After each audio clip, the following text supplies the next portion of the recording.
Going across to these pictures coming in from Dausa, where Sanjay Singh is also reached there. He's been meeting and sitting with the family for quite some time. Aditya Rajkol joins us with more details. Aditya, now this has it's become a race to who visits the family first. From the Congress party local leaders like Sachin Pilot to the BJP and also leaders from Delhi now across party lines. Everybody's made a beeline. Aam Aadmi Party, one of the last to visit the family.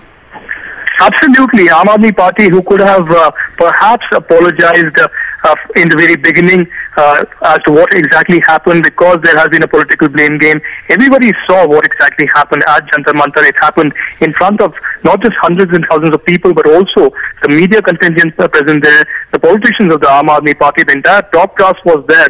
And that's why there was an apology that was expected.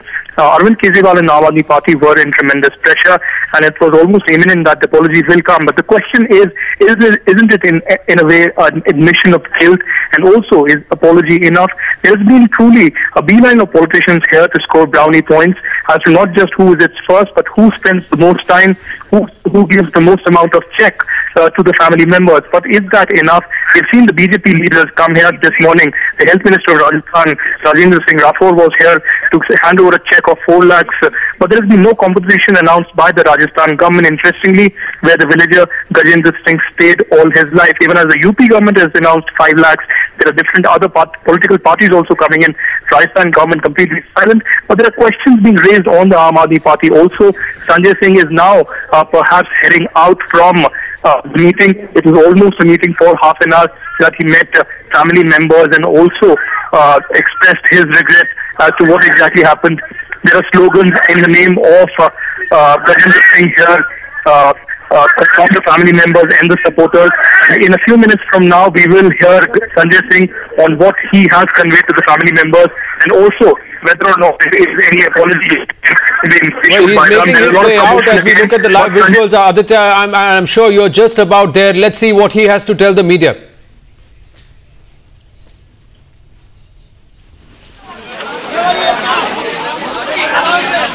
ले जा सचिन ऊपर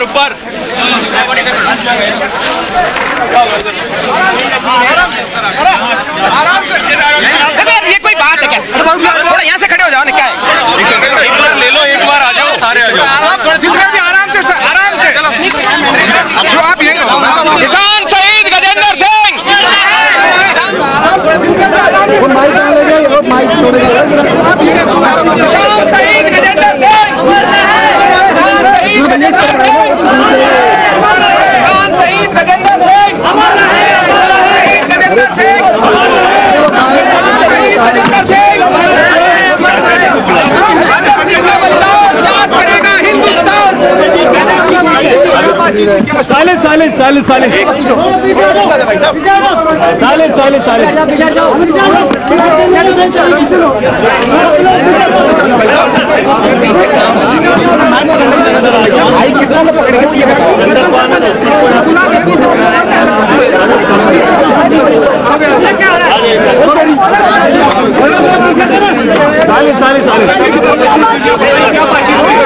संजय जी, आप मिले, क्या बातचीत हुई?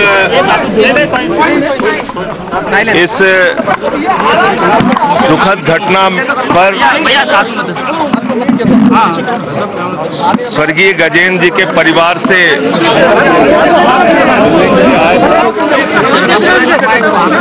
अपार कष्ट, अपार दुख में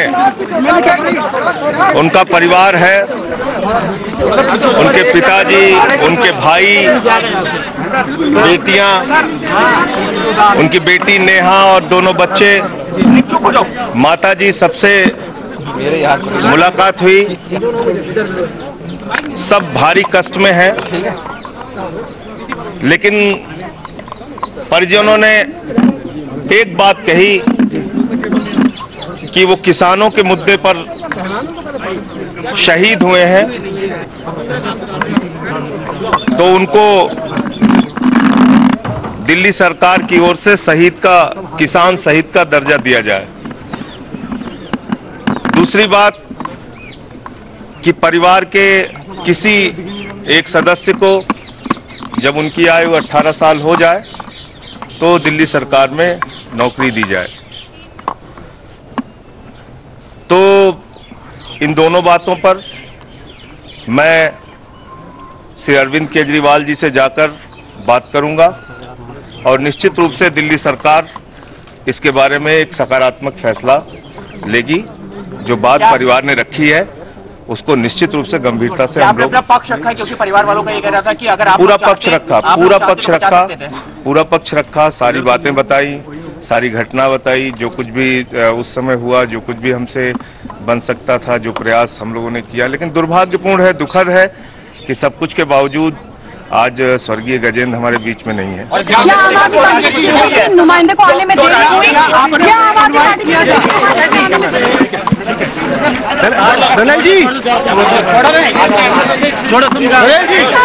Sanjay Singh walking away before the questions became rather too uncomfortable. Some straightforward questions that were being asked by the media, Sanjay Singh ducking and dodging them, just making his pitch, saying that the Delhi government will consider the family's request of conferring the title of Kisan Shaheed on Gajendra Singh, and also try and promise a government job with the Delhi government, Delhi state government, to one member of the family when they are eligible. Now that's all that he came out and said. And then when the questions started getting uncomfortable, some pointed questions, he just turned and walked away.